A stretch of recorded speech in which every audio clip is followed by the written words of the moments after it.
C'est petit peu ça, on se retrouve pour une nouvelle vidéo Lego Review. Aujourd'hui du set Le Corbeau de minuit de la sorcière des cauchemars. Un set qui étant sorti en août 2024 à l'occasion de la seconde saison de Lego Dreams, sortie tout récemment, il y a de ça quelques jours, pour les 5 derniers épisodes. En tout cas, un set s'élevant au prix de 99,99 €, une belle bête. Très honnêtement. Et donc avant de regarder le set en lui-même, c'est-à-dire le corbeau, et avant même les figurines, je vous montrer un petit peu les deux autres versions, étant donné que effectivement on peut construire le corbeau tout seul, mais il y a aussi des choses qu'on va mettre dessus ou à côté. Personnellement, je vais vous montrer cette version-ci.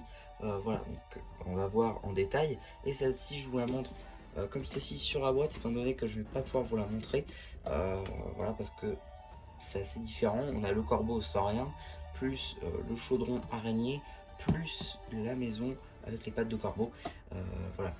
Donc je vais pas pouvoir montrer cette version. Donc là je vous la montre ici. Mais on va voir cette version là en détail. Évidemment voilà, le corbeau c'est le même que là. Donc voilà, ça change pas. Donc voilà, on va tout de suite commencer par les mini figurines.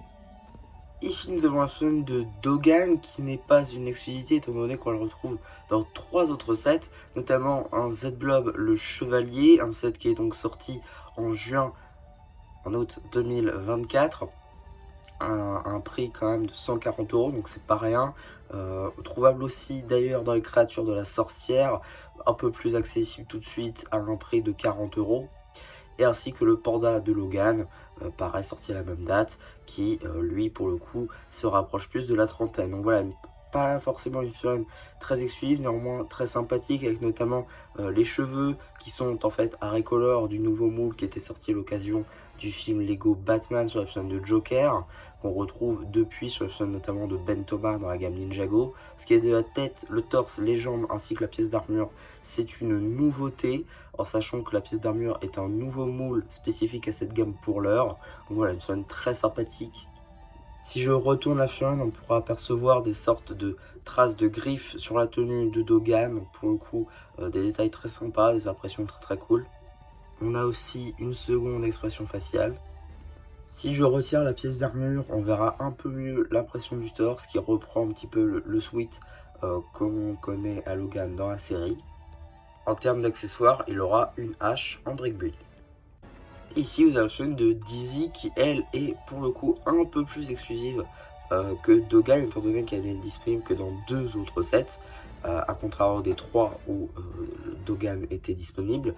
Tout d'abord, le château Nocturnia à 200 €. Donc voilà, c'est 2 fois le prix de ce set, ainsi que le renard Dizzy pour 30 €. Donc voilà, on est sur une ordre de prix pas assez atteignable pour ce renard. Donc voilà, une chaîne assez facile à trouver, on va dire, avec donc pareil, ce nouveau moule de pièces qui est en fait Aricolor du moule qui est apparu donc, pour la première fois dans la première vague Dreams, avec des couleurs un peu plus vives. Pareil pour cette tête qui est elle aussi une nouveauté. L'armure c'est la même que pour les figurines de Dogan notamment. On va retrouver aussi un nouveau torse, pareil pour les jambes avec de nouvelles impressions. Pour ce qui va être du petit bout de tissu, on va reprendre un petit peu celui qu'on avait sur les figurines Dizzy, notamment sur le vaisseau requin des cauchemars, mais en un peu plus troué, on verra ça un petit peu après, comme vous pouvez le constater juste ici. J'ai donc retiré l'armure qu'on puisse apercevoir le torse, l'arrière notamment, donc avec ces magnifiques impressions. Pareil, les cheveux juste ici qu'on verra toujours. Juste ici on a donc l'arrière de la mini figurine, et juste là la seconde expression faciale. En termes d'accessoires, un poignard en brick build. Juste ici, nous avons la grande méchante de la saison 2 de Lego Dreams, la sorcière des cauchemars, disponible notamment dans 3 sets, le château Nocturnia à 200 €, les créatures de la sorcière des cauchemars, qui est environ dans la cinquantaine d'euros, ainsi que la tour du marchand de sable, qui, elle, est plutôt dans les 150 €. Donc globalement, une figurine qui est présente dans beaucoup de sets assez chers. Le plus accessible, disons-le, ce sera les créatures de la sorcière des cauchemars. Néanmoins, cette figurine en reste pas moins sympathique, étant donné qu'elle a une magnifique pièce de dual molded, juste ici de couronne plus cheveux, avec donc cette couleur corail pour les cheveux et couronne noire. C'est plutôt très cool, des expressions faciales qu'on verra un petit peu plus après. Je vais tout de suite retirer les cheveux et la couronne pour montrer les impressions du torse. Voilà, on est réellement sur de très belles impressions. Pour ce qui est même du torse ou même des jambes, c'est magnifique. Pour le coup, pas d'impression sur les bras ni sur le côté des jambes, c'est un petit peu dommage. On pourra apercevoir juste ici de magnifiques impressions à l'arrière du torse. Pareil avec cette seconde expression faciale, la mienne du coup elle est un peu plus fine. L'impression, mais bon, ça n'empêche pas moins qu'elle est magnifique. Pareil pour l'arrière de cette pièce en dual molded, comme je vous le disais plus tôt, avec donc ce corbeau qu'on peut voir à l'arrière de la couronne. C'est franchement magnifique. Pareil, je reviens sur la tête rapidement, donc c'est pour faire une autre version de la sorcière, celle avant et entre la toute première aveugle. Donc voilà, franchement une très belle figurine. Et c'est pas fini, car on peut lui rajouter cette pièce ainsi que cet énorme sceptre avec évidemment donc un royaume qui a été emprisonné juste ici. Donc c'est la citadelle du marchand de sable avec donc ce bâton qui est juste énorme. On retrouve beaucoup de pièces, notamment de cristaux, de pierres précieuses, avec aussi donc des petites cornes Monkey Kid pour les buffles. Voilà, franchement magnifique. Juste peut-être un peu trop grand. Il se peut que dans les prochains jours, je vous sorte un short pour améliorer un petit peu ce sceptre, un peu comme on le voit dans la série. Pour revenir sur ces petites tuiles, on va les revoir au fur et à mesure de cette review, mais notamment juste ici vous avez la citadelle, donc une tile 1/2 transparente bleue qui représente donc la citadelle du roi, du marchand de sable, sous cette nouvelle pièce de daube moulée exprès avec des cristaux de verre, enfin bref, un petit peu bizarre, mais très sympathique. Et vraiment une pièce d'orfèvrerie, c'est juste magnifique. Histoire de rester dans les cauchemars, je vais revenir sur cette pièce de corbeau qui est juste magnifique. Franchement, il n'y a pas d'autres mots. Pareil, dual molded, rose transparent, noir, c'est magnifique.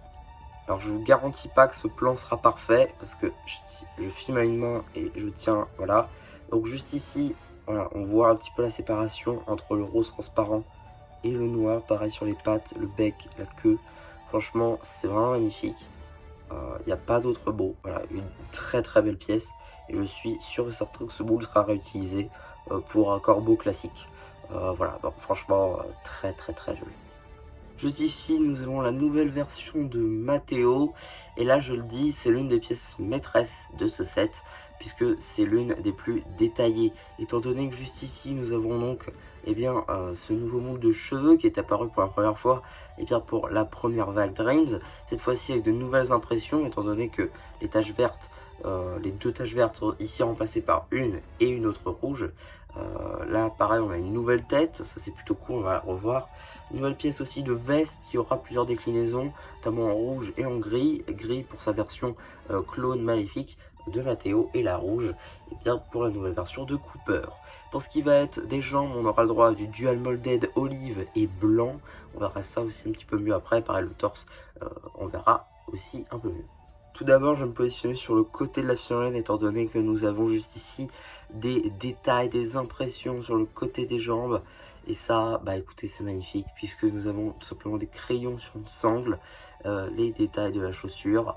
Et c'est pas tout. Car oui, les détails sont différents selon la jambe, étant donné qu'ici nous n'avons pas les crayons, mais c'est le même détail pour la chaussure. Mais voilà, c'est vraiment très détaillé. Je pense que ce sera facilement utilisé. J'ai donc retiré la veste ainsi que les cheveux pour qu'on puisse apercevoir un peu mieux la tête, avec une tache juste ici de Z-Blob un peu plus grande, donc comme s'il s'affirmait un petit peu plus. Pareil, hein, la veste très cool avec Z-Blob en fond, quelques petits badges, notamment chasseur de rêve Z-Blob qui revient souvent. Pareil, donc des bras blancs. À l'arrière du torse, on va retrouver des impressions assez simples. Pareil, ici avec la seconde expression faciale où Matteo serait déjà un peu plus. Plutôt sympa. Mais ce n'est pas tout, car grâce à ce petit stud positionné à l'arrière de sa veste, on va pouvoir faire ceci. On va pouvoir lui rajouter tout simplement un accessoire beaucoup trop grand pour cette figurine, mais c'est pas grave, c'est nickel. Ça reprend bien ce qu'il y a dans la série dans tous les cas. C'est tout simplement donc cette espèce de tireur de Z-Blob, ça rentre dans la Z-Blob Collection, donc moi ça me va, avec donc cette nouvelle pièce de sablier que Mathéo tient, une pièce d'éclair, voilà, une pièce de fil. Alors, franchement c'est assez simple, mais ça fait l'affaire, et surtout on le voit dans la série, et ça c'est bien.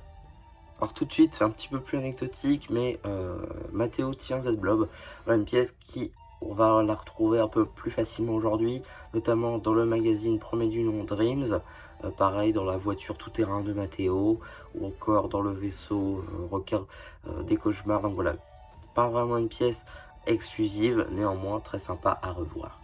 Alors il est vrai, j'ai oublié d'en parler, mais tout simplement, donc la figurine est trouvable aussi dans Z-Blob, Z-Blob le Chevalier, ainsi que dans la mini moto chat qui était délivrée en store, vous pouvez la construire, vous pouvez repartir avec, et il y avait aussi la figurine. Alors elle est aussi disponible dans le château Nocturner, mais cette fois-ci avec une armure de chevalier, voilà, donc il n'y a pas la petite pièce de veste. Voilà, pour la petite histoire.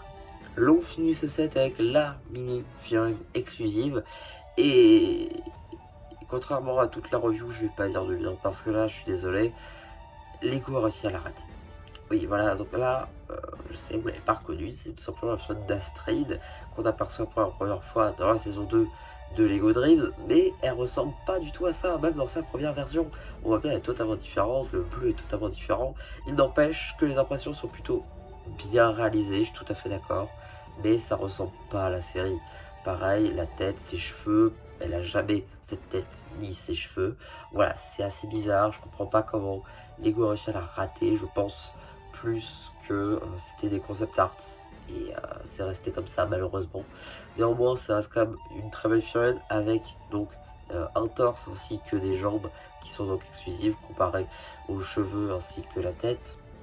Une seule impression, pour ce qui va être de l'arrière du torse, on aura le logo des chasseurs de rêves, avec donc, voilà, j'ai retiré les cheveux évidemment pour qu'on puisse mieux l'apercevoir. Mais attention, la figurine ne vient pas toute seule, étant donné qu'elle vient avec ce magnifique siège roulant doré nouvelle génération, étant donné que c'est un nouveau moule, avec donc cette nouvelle roue.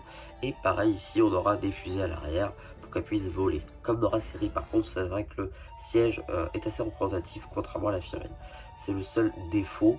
C'est dommage, étant donné qu'elle est exclusive, qu'elle soit pas comme dans la série, c'est vrai que c'est un petit peu dommage. Alors, je suis désolé, hein, voilà, j'ai pas de stabilisateur, donc on va faire ça à la main parce que sinon ça va être trop compliqué à montrer. Donc du coup, on va procéder un peu par étapes.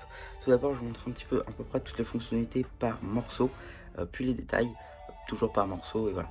Donc on va procéder tout d'abord par la tête. Juste ici, la première et unique fonctionnalité de cette tête, c'est justement le fait qu'on puisse ouvrir le bec. Voilà, alors on peut l'ouvrir encore un peu plus, hein, voilà. C'est juste que là, il y a le sol qui tape. Mais voilà, globalement, on a une assez grande hauteur, comme ça, avec le bec qui s'ouvre, c'est plutôt sympa. Une petite pièce d'œil juste ici topographiée, les petits poils juste ici, les plumes, le plumage pardon, du corbeau juste ici mixé avec du noir, du violet, du earth blue. Voilà, c'est assez pas mal. On retrouve cette technique de Krieg Bling ici qu'on va retrouver un peu, voilà, sur tous les côtés évidemment. Ensuite, si on descend un petit peu sur le buste de notre corbeau, on va retrouver ici une grosse pièce en earth blue de quart de cercle. Franchement, voilà, c'est plutôt cool. Pareil de l'autre côté, hein. Je ne montre pas forcément, mais voilà, juste ici. Ensuite, on va descendre, on peut relever l'aile. Évidemment, donc ça c'est une autre fonctionnalité de ce buste, c'est le fait qu'on puisse bouger l'aile à convenance. Alors à une main, c'est pas facile. Mais voilà, globalement, vous voyez, avec les rotules, on peut faire un petit peu ce qu'on veut. Ça, c'est plutôt très sympa. Si je passe de l'autre côté, on va pouvoir juste ici apercevoir des pièces qu'on avait déjà vues hein, lors des présentations des sets de The Amazing Friends of Spider-Man. Spider-Man and His Amazing Friends, pardon, avec donc cette pièce de toile d'araignée commune à Gwen par exemple, en violette donc, qu'on peut ouvrir pour accéder à l'intérieur. Alors là je vous montrais des images lors de la construction parce que je les ai prises heureusement parce que je pensais que ça allait être couverte, pas vraiment, mais voilà, je vous les montre juste ici pour que vous voyez un petit peu mieux les détails que c'est. Alors là vous voyez pas pareil, là vous verrez mieux sur les images qu'on mettra au montage. Mais juste ici, là, derrière ces plaques, on a un œuf vert, vert fluo. Voilà, ouais. Donc ça c'est plutôt cool. Juste ici, je vais voir pour montrer de l'autre côté peut-être. Donc voilà, on voit pas vraiment plus, mais bon, c'est pas très grave non plus. Vous voyez globalement le plus gros, et puis on verra un petit peu mieux sur les photos de montage, mais voilà. Même chose, hein, on peut évidemment bouger l'autre aile. Si, comme à chaque fois à une main, c'est compliqué, mais voilà, globalement ça bouge. On va revenir sur les ailes très rapidement. Juste ici, donc on a la même pièce que pour le bas du bec, donc la bouche qui s'ouvre, c'est exactement la même pièce, mais un recolor en noir. Juste ici, on a de très belles pièces. Ce sont en fait des pièces de cristal, donc qui ont été produites à la base pour Ninjago cristallisé en 2022 et qui ont le droit donc à une réutilisation juste ici dans la même couleur, pas exactement, étant donné que vous voyez ces petites traces bleues. Alors oui, il y a la lumière qui joue, mais surtout eh bien c'est une couleur en plus, étant donné qu'on a des paillettes dedans bleues transparentes, ce qui fait que voilà, on a quand même pas mal de choses. Donc oui, c'est une pièce différente par rapport à cristallisé, mais c'est quand même une réutilisation du même moule, et je dois avouer que c'est quand même très sympa. La construction des ailes, c'est vraiment là un autre des points faibles, c'est la pure répétition mais en miroir. Donc c'est pas très amusant cette partie là, même si elle va assez vite, donc on remarque pas spécialement. C'est pas si long que ça, surtout si vous avez quelque chose en plus qui tourne. Personnellement j'aime bien monter des sets avec des vidéos qui tournent, donc voilà, globalement ça se fait sans trop de mal. Ensuite, juste ici, on va retrouver un petit peu quelque chose de similaire aux ailes, mais cette fois-ci en un seul exemplaire. C'est tout simplement la queue arrière, qui elle aussi est amovible, non pas avec des rotules, mais simplement des accroches, comme ça, avec des tics. Donc voilà, ça c'est ici. Juste ici, on va retrouver aussi donc la maison, on va s'y attarder un petit peu plus tard. Mais voilà, globalement, encore une fois, on retrouve les mêmes pièces juste ici, des petites griffes comme ceci qui ripent un petit peu. Et quand je fais ça, ça rip. On a donc du dark pink, du purple, enfin voilà, tout ça. Donc voilà, maintenant qu'on a passé à la partie basse, je vais, avant de passer à la partie haute, pointer aussi mon deuxième et dernier regret de set, c'est qu'il n'y a pas les pattes. Dans la série, on voit bien qu'il y a les pattes de corbeau. Là, elles sont pas là. C'est dommage. Très honnêtement, c'est dommage. Je pense que je vais quand même essayer de le modifier un tout petit peu, histoire de pouvoir intégrer les pattes. Parce que c'est vrai que c'est quand même un petit peu dommage de ne pas les avoir intégrées. Après, je comprends d'un point de vue jouabilité, c'est mieux de ne pas les avoir mis. Mais d'un point de vue show accurate, c'est vrai que c'est pas ouf. Enfin bref. Sinon, pour retourner sur quelque chose de positif, on va pouvoir retrouver des choses qu'on voit dans la série. Là, par contre, simplement juste ici, les petites fioles, juste là, avec donc cette nouvelle pièce moulée exprès pour l'occasion, avec des espèces de cristaux sur le haut. Enfin bref, c'est magnifique. Avec donc des royaumes, juste ici, du royaume des rêves. Voilà, avec donc une taille topographiée comme ceci. Alors, on va essayer de montrer ça. Voilà, juste ici, donc comme je vous l'ai montré dans la partie de la sorcière des cauchemars, on a 3 royaumes juste ici. Un qu'on n'a pas vu dans la série avec une tête de mort, donc un petit peu bizarre, en tout cas voilà. Et juste ici, on a justement le pays des animaux qu'on a vu dans la série par contre, où sont enfermés Izzy et Logan, par exemple, en fin de saison 2. Juste ici, on va retrouver aussi le chaudron de la sorcière qui peut être retiré.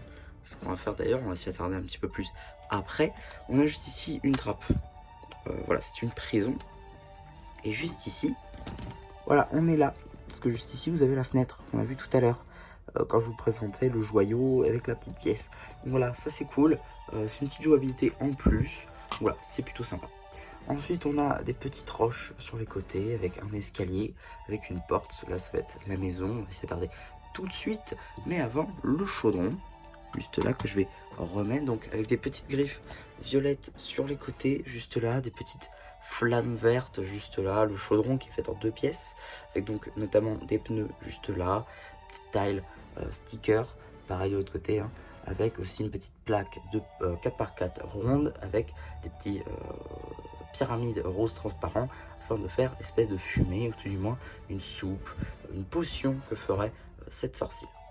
Donc on a justement ici la fameuse maison qui est très imposante avec, tout d'abord on voit hein, cette cheminée un petit peu biscornue, un petit peu qui va dans tous les sens. C'est très sympa avec pareil hein, l'utilisation de roses pailletées pour la fumée de cette cheminée. Pareil hein, le design du toit, très sympa avec ses couleurs corail et dark pink, des petits pics sur le haut, pareil juste ici qui fait très médiéval je trouve. Là juste ici on a des petite lanterne qui casse un petit peu ces couleurs dark, c'est sombre, donc ça c'est plutôt cool de les retrouver là. On va avoir ici des runes inscrites donc par des stickers tout simplement sur des tiles incurvés. Voilà, on va retrouver aussi hein, des petites plantes juste là par exemple. Voilà, pareil en couleur corail avec petites griffes en vert fluo. Là-bas, juste ici pareil, hein, on a encore des barreaux avec cette fois-ci une fleur, enfin une feuille incrustée dans le barreau, donc ça c'est cool. On a juste ici voilà des petits supports, un petit trou, allez savoir pourquoi, je pense qu'il aurait dû être fermé, mais bon c'est pas forcément un défaut en soi. Et là pareil de l'autre côté, hein, ce qu'on a vu tout à l'heure, pareil on a des petites décos violettes juste ici qui viennent s'accrocher à cette partie là. Voilà, alors dans l'autre construction que je ne vais pas vous montrer, c'est ce qui est utilisé pour faire les pattes. Voilà, j'ai découvert en Tango, pareil la lanterne qu'on va retrouver ici. Alors effectivement, on a une autre fonctionnalité que je ne vous ai pas encore montrée. Elle est tout simplement sur la maison. Voilà, on peut ouvrir la maison, évidemment, pour accéder à l'intérieur, cela va de soi. Alors, ne vous attendez pas à quelque chose de fou comme dans la série, hein. Mais voilà, alors, j'ai essayé de faire en sorte que, voilà. Donc, juste ici, nous avons des petites fioles sur des étagères avec des couleurs très sympas, comme l'opale, par exemple, qu'on va retrouver là. De l'orange transparent, du rouge transparent. Juste ici, on va retrouver du bleu opale aussi, d'ailleurs. Rose transparent, bleu ciel, des petites plantes. Et à l'intérieur, je vais essayer de faire mon possible. Et voilà, vous avez des petites plantes juste ici sur une table. Et ainsi qu'un cristal. Voilà. Alors, on peut aussi ouvrir la porte. On peut aussi ouvrir la porte. Voilà, on peut ouvrir la porte. On peut la refermer aussi. Hein. C'est pas interdit. Voilà. Et on peut refermer tout ça.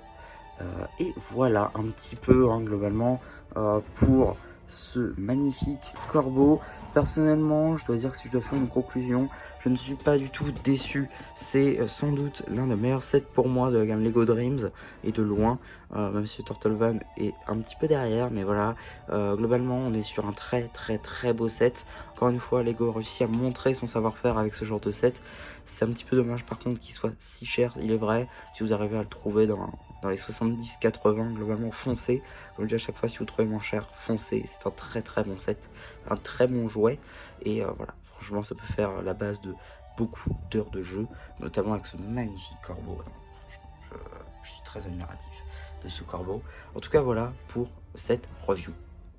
Et donc voilà un petit peu pour cette vidéo, cette review. J'espère qu'elle vous aura plu. Surtout n'hésitez pas à me dire ce que vous avez pensé quand j'en fais le post communautaire, à liker ce post ainsi que cette vidéo, à vous abonner. Et voilà, et du coup c'est bien Charbuk qui vous dit bye bye.